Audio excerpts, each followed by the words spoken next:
Жамбыл облысы Сарысу ауданы Өндіріс ауылы Жарылқасын Отарбаев атындағы орта мектебінің география пәнінің мұғалімі Әлтенова Бибінұр Ибадуллақызы. Сәлеметсіздер ме 8-ші сынып білім алушылары? Бүгінгі сабағымыздың тақырыбы географиялық ғылымның салалары. Сабақтың мақсаты география ғылымының салаларға бөлінуін графикалық түрде көрсетіп түсіндіреді. География ғылымы салаларындағы маңызды зерттеулерді анықтайды.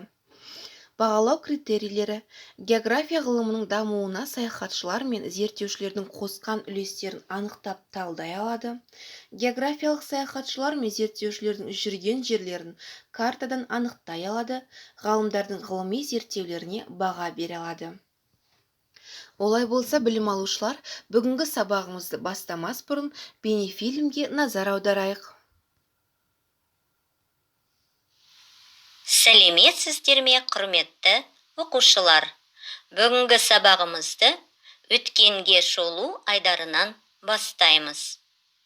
Балалар, бірінші суреттер топтамасы географияның қандай саласына сәйкес келеді? Бұл саланың мазмұны, жердің ішкі құрылысы, литосфераның құрылымы қандай, литосфералық тақталар қалай қозғалады, атмосфера неден тұрады, ауа райы қалай өзгереді, қолайсыз атмосфера құбылыстарынан қалай сақтануға болады. Дұрыс таптыңыздар. Бірінші суреттер топтамасы физикалық география саласына сәйкес келеді. Өйткені бұл сала табиғат көрінісін және табиғат құбылыстарының себебі мен таралу заңдылықтарын зерттейді. Екінші суреттер топтамасы географияның қандай саласына сәйкес келеді? Саланың мазмұны, халық географиясы, дүние жүзінің этнолингвистикалық бейнесі қалай көрінеді?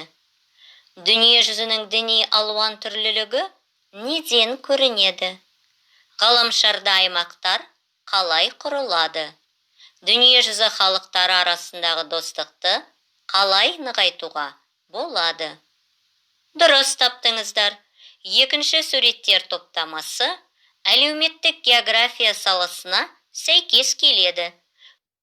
Үшінші суреттер топтамасы географияның қандай саласына сәйкес келеді?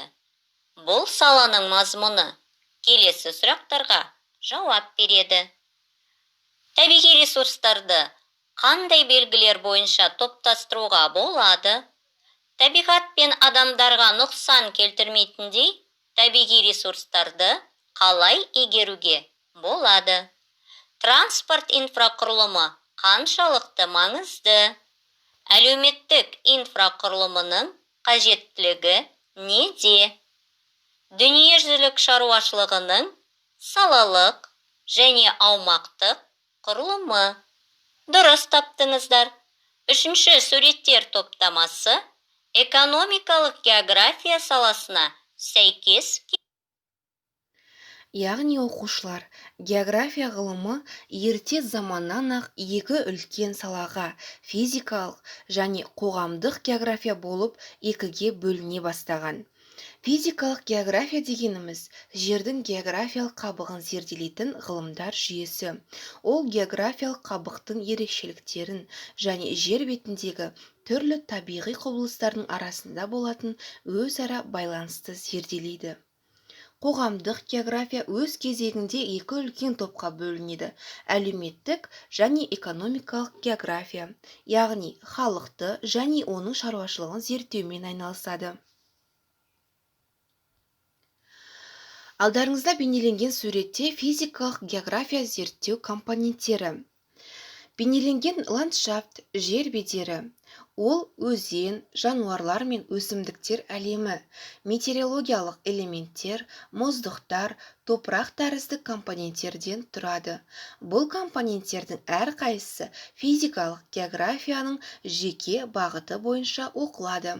Мысалы, өсімдіктерді өсімдіктер географиясы зерттейді. Күн райы мен климатты климатология, метеорология зерттейді. Экономикалық география саласы өз кезегінде құрылымы мен құрамы бойынан күрделі, яғни табиғат ресурстары географиясы, ауыл шаруашылық географиясы, өнеркәсіп географиясы, қызмет көрсету саласы, көлік географиясы, дүниежүзілік шаруашылық географиясы болып бірнеше зерттеу компоненттеріне бөлінеді. Әлеуметтік география саласы. Оқушылар, өзіміз білетіндей, жер халқы өзінің алуан түрлілігімен ерекшеленеді. Адамдар қауымдастығының құрылымы ғасырлар бойы қалыптасқан нәсілдік, этностық, діни мәдениеттер мен өркениеттерге бөлінеді.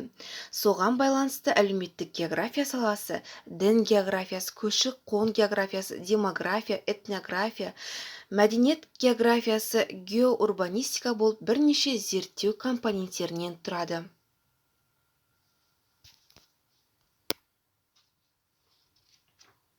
Зерттелетін компоненттері, салалары, аумағы қамтуы, уақыттық кезеңдері бойынша география ғылымында жекелеген бөліктерге жіктелумен қатар бірігу, интеграция тәрізді үдеріс байқалады. Яғни интеграция дегеніміз ол бір компонентті бірнеше географиялық ғылымдардың зерттеуі. Мысалы, геоэкология, геоурбанистика, этногеография. Атақты ғалым өз тұжырымында Вернадский жақын уақытта ғылымдар зерттеу нысандарына бөлінбейді, зерттейтін проблемаларына байланысты бірлеседі деп санады. Бірігу келесі себептер бойынша күшейеді. Олар бірінші, география мен биологияның арасындағы сияқты бір ғылымның екіншісіне өту шекарасы жойылады. Екінші, ғылымдардың зерттейтін ортақ нысаны болуы мүмкін. Мысалы, метеорология мен климатология табиғаттың бірдей компоненттерін зерттейді.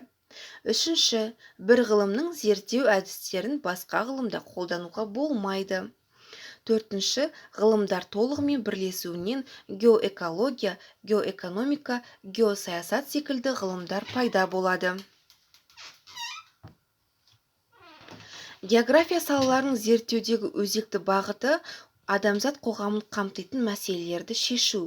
Ол мәселелер бейбітшілік пен қарусыздандыру проблемасы, экологиялық, демографиялық, энергетикалық, шикізаттық, азық-түліктік, дүниежүзілік мұхит ресурстарын пайдалану, ғарышты бейбіт мақсатта игеру, дамушы елдердің артта қалушылығын жою. Міне осы мәселелерді шешуде оқушылар география салаларының зерттеудегі әр компоненті өз үлесін қосады, яғни өзіндік атқаратын рөлдері бар. Ендеше балалар, бүгінгі біздің география ғылымының салалары жайында бірнеше мәліметтер алдық. Ендеше мына тапсырмаларға мән беріп орындайық. Бірінші тапсырма, сызба нұсқа арқылы география ғылымының салаларын және оларға мысал келтіріп, кестені толтыру. Сіздер бұл тапсырманы еш қиындықсыз орындайды деп сенемін. Екінші тапсырма, географиядағы ішкі және сыртқы бірігуге мысалдар келтіріп, нәтижелерін Эйлер шеңберінде көрсетіңдер. Берілген тапсырмаларды сіздер жоғарғы бағада орындайсыздар деп сіздерге сенемін. Жарайсыздар оқушылар. Ендеше бүгінгі сабағымызды түсінгенімізді білу үшін біз кері байланыс әдісін қолданамыз, яғни рефлексия. Чемодан, ет турағыш, корзина әдісі арқылы біз түсінгенімізді білеміз. Яғни чемодан, мен бүгінгі сабақтан қандай білімді өз қоржыныма саламын. Ет турағыш, осы алған білімімді қайда қолдана аламын. Корзина, мен алған білімдердің ішінен бұрыннан білетін едім. Осы берілген әдіс арқылы сіздер кері байланыс жүргізіңіздер. Назарларыңызға көп рахмет, сау болыңыздар.